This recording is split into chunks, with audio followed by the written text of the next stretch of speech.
আজ হবে খাসির মাংস, তাই জন্য সবার প্রথম এটাকে ম্যারিনেট করা হচ্ছে। নুন, হলুদ গুঁড়ো, জিরে গুঁড়ো, পেঁয়াজ কুচি, সর্ষের তেল দিয়ে এটাকে ভালো করে, ধনেপাতা দিয়ে এটাকে ভালো করে ম্যারিনেট করে নিয়ে রেখে দেওয়ার পর কড়াই সর্ষের তেল দিয়ে চিড়ে রাখা কাঁচা লঙ্কাগুলো দেওয়ার পর এর মধ্যে দিয়ে দেবো পেঁয়াজ কুচো দেওয়ার পর এর মধ্যে যখন ভাজা ভাজা হয়ে যাবে আদা রসুন বাটাটাকে দিয়ে দিতে হবে। দেওয়ার পর এর মধ্যে এক এক করে মশলাগুলো আমি দেবো। প্রথমে জিরে গুঁড়ো দিয়ে দিলাম, তার উপর দিয়ে দিলাম লঙ্কা গুঁড়ো, এরপর দিয়ে দেবো হলুদ গুঁড়ো, তার উপর দিয়ে দেবো নুন, মানে যা কিছু মশলা আছে মাল মশলা সব কিছু দিয়ে দিলাম। দেওয়ার পর এটাকে ভালো করে কষার পর এর মধ্যে টমেটো কুচিটা দিয়ে দেবো। টমেটো কুচি দেওয়ার পর এতে সামান্য জল দিয়ে এটাকে ভালো করে ফোটাবো।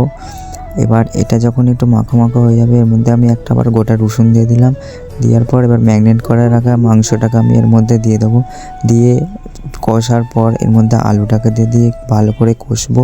কষা হয়ে গেলে এর মধ্যে ধনেপাতা দিয়ে এটাকে আমি কিছুক্ষণ জল দিয়ে ফুটাবো। ফুটানো হয়ে গেলে এটাকে আবার নামিয়ে এটাকে আমি আবার প্রেসার কুকারে দেবো, কারণ ওখানে সিটি দিয়ে নাহলে সেদ্ধ হবে না। তো প্রেসার কুকারের মধ্যে নিয়ে নিলাম। নেওয়ার পর প্রেসার কুকারে বসে 5খানা সিটি দিয়ে দেওয়ার পর মোটামুটি হয়ে গেছে। দেখো, চলো এরপর আমি এবার খাবো। তো সবার প্রথম হচ্ছে আজকে কলা পাতায় খাচ্ছি, লেবু লঙ্কা কাঁচা লঙ্কা নিয়ে তারপর খেলাম। জাস্ট